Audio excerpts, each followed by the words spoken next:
প্রতিদিন সকালে যে তীর ব্র্যান্ডের আটা বা সয়াবিন তেল আপনার রান্নাঘরে পৌঁছায়, আপনি কি জানেন সেই সিটি গ্রুপ এখন দেশের ইতিহাসের অন্যতম বড় আর্থিক সংকটের মুখোমুখি। 26,600 কোটি টাকারও বেশি ঋণের নিচে চাপা পড়েছে 5 দশকের পুরনো এই শীর্ষস্থানীয় শিল্প গোষ্ঠী। কিন্তু সবচেয়ে বড় চমকপ্রদ খবর হলো এই গ্রুপটিকে দেউলিয়া হওয়া থেকে বাঁচাতে এবং দেশের অর্থনীতি রক্ষা করতে একসাথে হাত মিলিয়েছে দুটি বিদেশি ব্যাংক সহ দেশের 36টি ব্যাংক। বাংলাদেশে এই প্রথম কোনো একক বেসরকারি গ্রুপকে বাঁচাতে ব্যাংকগুলো যৌথভাবে তৈরি করছে এক অভূতপূর্ব উদ্ধার পরিকল্পনা। কিন্তু কেন হঠাৎ এই সংকট, আর কি এই গোপন ওয়াটারফল মেকানিজম যার মাধ্যমে ব্যাংকগুলো এখন সিটি গ্রুপের পকেট নিয়ন্ত্রণ করবে? জানতে ভিডিওটি শেষ পর্যন্ত দেখুন।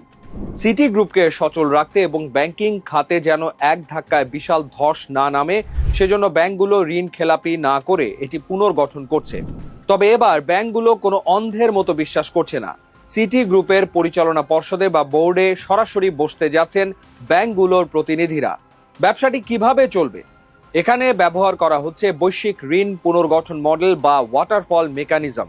36টি ব্যাংকের যৌথ মালিকানায় থাকবে একটি কেন্দ্রীয় এসক্রো অ্যাকাউন্ট। সিটি গ্রুপের প্রতিদিনের বিক্রির সমস্ত টাকা সরাসরি জমা হবে এই অ্যাকাউন্টে। সহজ কথায়, সিটি গ্রুপ যদি বাজারে 100 টাকার পণ্য বিক্রি করে, সেই 100 টাকা সরাসরি চলে যাবে ব্যাংকগুলোর নিয়ন্ত্রণে।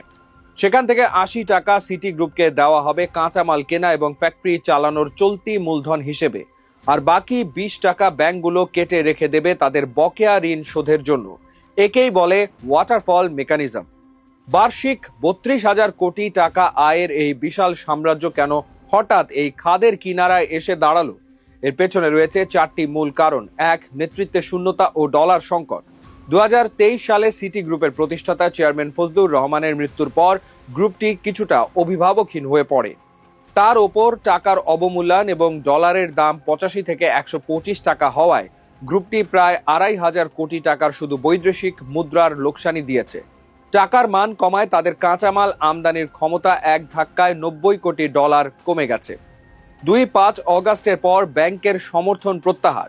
5 অগাস্টের রাজনৈতিক পট পরিবর্তনের পর ইসলামী ব্যাংক, এক্সিম ব্যাংক এবং আল আরাফা ব্যাংকের মতো বড় বড় ব্যাংকগুলো সিটি গ্রুপ থেকে হাজার কোটি টাকা তুলে নিলেও নতুন করে আর ঋণ বা এলসি সুবিধা দেয়নি।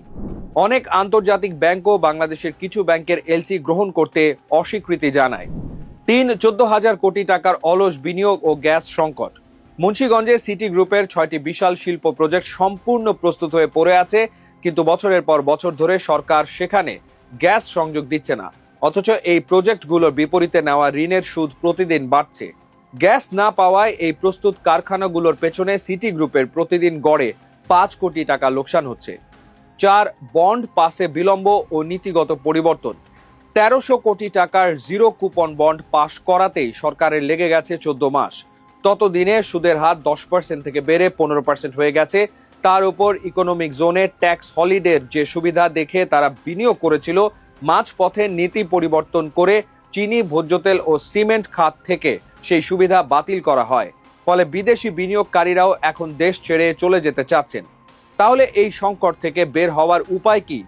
ব্যাংকগুলোর তৈরি রোডম্যাপ অনুযায়ী একটি স্বাধীন এক্সপার্ট মনিটরিং কমিটি গঠন করা হচ্ছে।